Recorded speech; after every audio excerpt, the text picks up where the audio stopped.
ഇന്ന് തന്നെ ഡൗൺലോഡ് ചെയ്യൂ. കാണൂ നിങ്ങളുടെ ഫേവറേറ്റ് ഷോസ്. അച്ഛ പറയുന്ന കേക്കച്ച.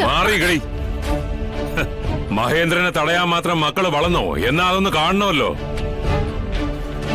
വാടോ മഹേട്ടാ, ഞാൻ പറയുന്നൊന്ന് കേക്ക്. മഹേട്ടാ, മഹേട്ടാ. ഏട്ടാ, അച്ഛനത് തോക്കെടുത്ത് ആരെയൊക്കെ കൊല്ലാനായിട്ട് പോകുന്നു. ഒരുങ്ങിയിറങ്ങിയ ശത്രുവിന്റെ ഒടുക്കം കണ്ട അച്ഛൻ തിരിച്ചു വരും. ഞാനെന്നല്ല ആര് പറഞ്ഞാലും കേക്കില്ല.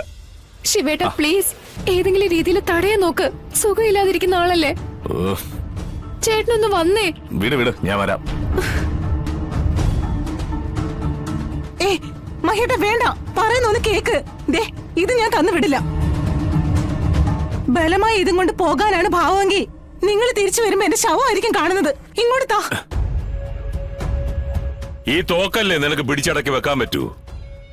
ഈ മഹേന്ദ്രന്റെ ചട്ടമ്പിത്തരത്തിനും ചങ്കൂറ്റത്തിനും കൂച്ചുവലങ്ങിടാൻ നിനക്ക് പറ്റില്ലല്ലോ. അച്ഛാ, ഇതിപ്പോ ഈ സമയത്ത് പോണോ? പിന്നെ വേണ്ടേ?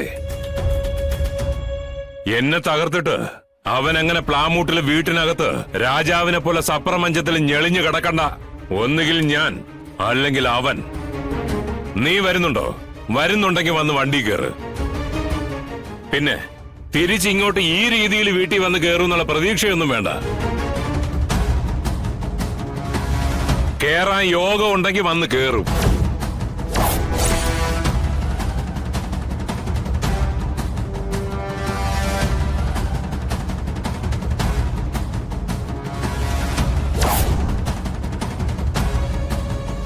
യുദ്ധത്തിൽ ജയിച്ചു വന്നാൽ വീട്, അല്ലെങ്കിൽ ചുടുകാട്.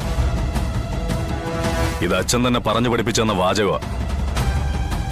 മരിക്കാനാണെങ്കിലും ജയിക്കാനാണെങ്കിലും ശിവനുണ്ടാവും കൂടെ.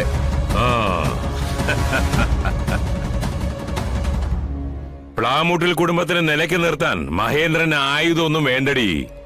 ദേ, എന്റെ ഈ ചൂണ്ടാണി വിരളം മാത്രം മതി. പിന്നെ എന്റെ ഈ മകനും. വാടാ, വന്ന് വണ്ടി കേറാ. നോക്കി നിൽക്കാതെ വന്ന് വണ്ടി എടുക്കടാ. എടാ മോനെ ശിവ, വേണ്ട.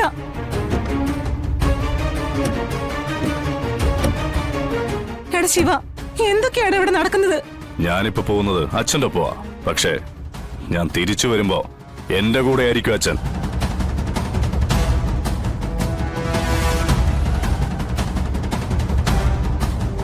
അമ്മ ധൈര്യമായിട്ടിരിക്കാം.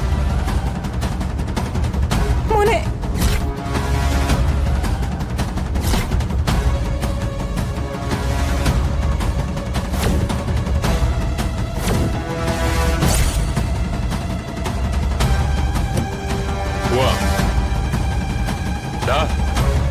പ്ലാമൂട്ടിലെ ഗേറ്റിനകത്തോട്ട് വണ്ടി കയറ്റി നിർത്തണം.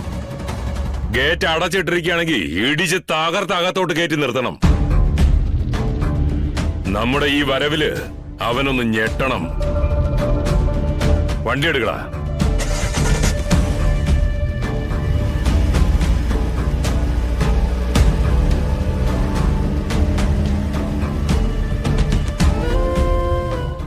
ഇനി എവിടെ എന്തൊക്കെയാണോ ഉണ്ടാകാൻ പോകുന്നത്?